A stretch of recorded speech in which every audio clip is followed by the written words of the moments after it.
eighth house placement shows exactly what had to die in your life for you to become who you're always meant to be. The eighth house isn't actually about literal death. It's about the ego deaths you need to go through to access your real power. So if you've been through intense transformation, breakups that shattered you, or moments where your entire identity fell apart, that's your eighth house doing its work. Let me show you exactly what yours is asking you to transform. So the eighth house does rule death, sex, and other people's resources, but why are these things connected? So think about it. What do death, intimacy, and shared money all have in common? They all require you to dissolve your boundaries. They all ask you to merge with something outside yourself. And that process, it's terrifying for the ego. Your eighth house is where you learn that transformation isn't optional. It's where life strips away what you thought you were so you can become what you actually are. It's psychological rebirth. It's the part of your chart that shows you what needs to die so something more authentic can emerge. And yes, that includes literal shared resources, because when you merge finances or depend on someone else's money, you have to let go of total control. That's an ego death too. Now, here's the part that gets deep. The eighth house often shows you where you experience early loss or betrayal. Not always, but often. This is the house where you learn that transformation is painful, where you learn that intimacy can hurt you, where you first encounter the reality that things end. And because of that, most of us build walls around our eighth house. We avoid the very experiences that would transform us because we're scared of that death process. But here's what's wild. The more you avoid your eighth house, the more life forces it on you.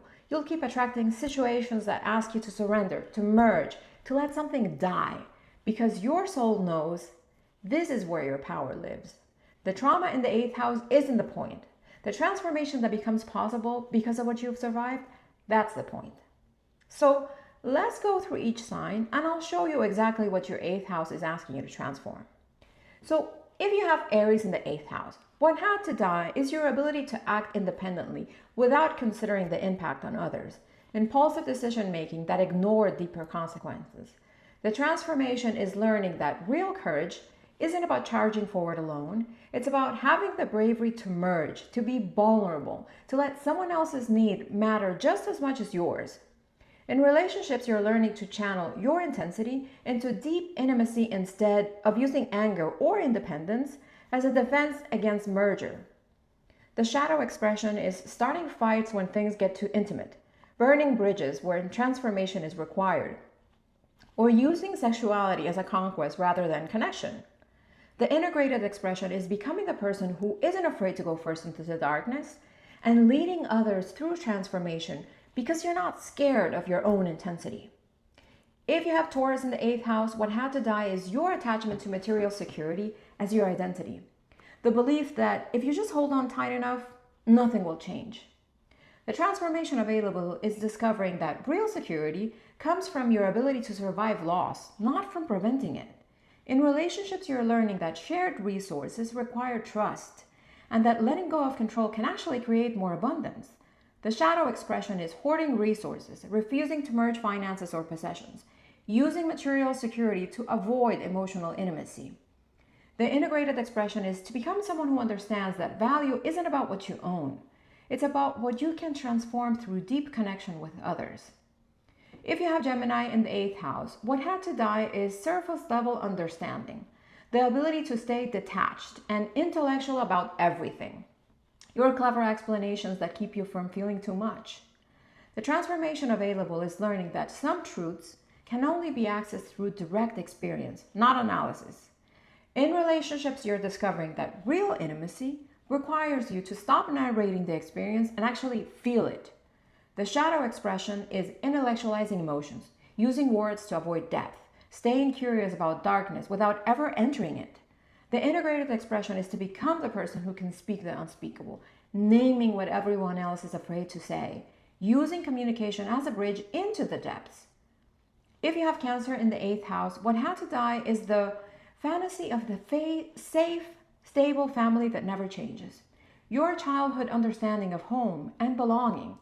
The transformation available is to build emotional safety from the inside out, not depending on external structures to provide it. In relationships, you're learning that real intimacy means letting people see your actual needs, not just taking care of theirs. The shadow expression is using emotional manipulation to maintain control, avoiding your own depths by just focusing on others' feelings. And the integrated expression is to become someone whose emotional depth isn't scary, it's healing, and holding space for transformation because you've been able to survive your own. If you have Leo in the 8th house, what had to die is your attachment to being the star, the ego structure that needed constant validation and attention. The transformation available is discovering that your real creative power comes from vulnerability, not performance. In relationships, you're learning that being seen in your darkness is more intimate than being admired for your light. The shadow expression is using drama to avoid real intimacy, performing transformation instead of experiencing it, needing to be the most intense person in the room. The integrated expression is to become someone whose authenticity inspires others to drop their masks too, and leading through vulnerability, not bravado. If you have Virgo in the 8th house, what had to die was the illusion of control.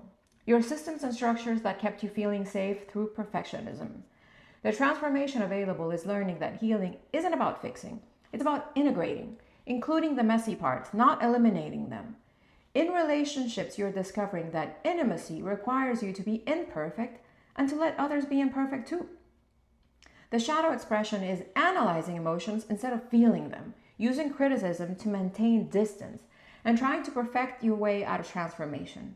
The integrated expression is to become someone who understands that the work of transformation is in the body, not just the mind, and bringing practical tools to impossible depth.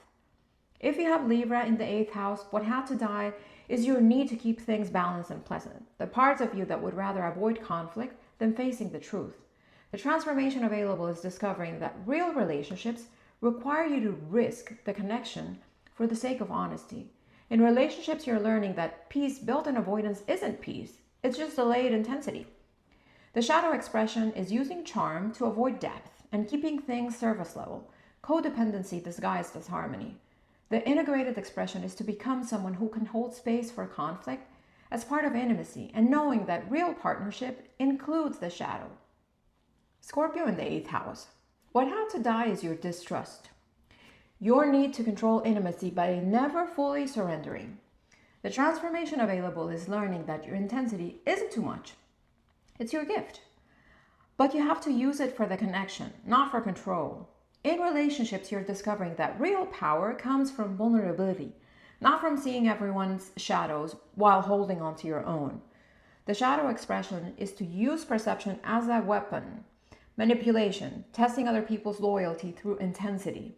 And the integrated expression, becoming someone who guides others through their underworld because you know yours so intimately, true psychic depth. If you have Sagittarius in the 8th house, what had to die is your escape routes, your belief that you could philosophy your way out of pain or travel far enough to leave your shadow behind. The transformation available is discovering that the truth you're seeking requires you to go in, not out. In relationships, you're learning that commitment isn't a cage, it's a container for deeper exploration.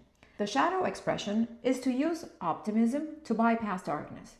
Running when things get intense, spiritual bypassing. Integrated expression looks like becoming someone who brings meaning to darkness, teaching that transformation is an adventure. It's not a prison. If you have Capricorn in the 8th house, what had to die is your self-reliance, the belief that you had to do everything alone to be safe. The transformation available is learning that real strength includes the ability to depend on others, to merge, to share the load. In relationships, you're discovering that vulnerability isn't weakness, it's a foundation of intimacy. The shadow expression is to use competence to avoid emotional depth, controlling shared resources, building walls instead of boundaries. The integrated expression is to become someone who builds structures that can hold transformation, knowing that real authority comes from surviving your own underworld. If you have Aquarius in the 8th house, what had to die is your detachment. Your ability to just observe life without being changed by it. The transformation available is discovering that you can be both unique and deeply connected, that intimacy doesn't require you to lose yourself. In relationships, you're learning that real freedom comes from choosing to stay, not from keeping your exit plan ready. The shadow expression is to use intellectualization to avoid feeling, to keep things abstract, rejecting intimacy in the name of independence. But the integrated expression is to become someone who revolutionizes what intimacy can look like, bringing innovation into the depths. If you have Pisces in the 8th house, what had to die is your fantasy of merging without boundaries. The parts of you that wanted to dissolve into someone else's to avoid your own depths. The transformation available is learning that real spiritual connection requires you to maintain a self to connect from. In relationships, you're discovering that compassion includes yourself, that you can hold space for someone else's darkness without drowning in it. The shadow expression is victim mentality, using suffering as identity, merging to the point of losing yourself. And the integrated expression is to become someone who understands that dissolution and rebirth are both part of the cycle, true mystical depth. So now that you know what your 8th house is asking you to transform, how do you actually work with it? Well, first is to stop avoiding it. The 8th house gets activated whether you're ready or not, but you can choose to work with it consciously instead of being dragged through it. Second is to look at where you're still holding on to control in relationships, resources, or your own emotional depths. That's where the 8th house wants you to surrender. Third is to understand the shadow expression of your 8th house. It's not bad. It's just what it looks like when you're protecting yourself from transformation. The work is to soften, to trust, to let the death happen so the rebirth can come. And finally, your 8th house shows you where you have the potential for the most profound healing, not just for yourself, but for others too. Because once you've been through your own underworld, you can guide people through theirs. If you resonated with this video, let me know your 8th house sign in the comments. I love seeing how this shows up for people. And if you want to go deeper into how your birth chart connects with the nervous system and your body, I have videos on the moon sign and Chiron placement that you'll want to watch next. Subscribe if you're into this blend of astrology, psychology, and somatic work, because we're just getting started. Thank you for being here.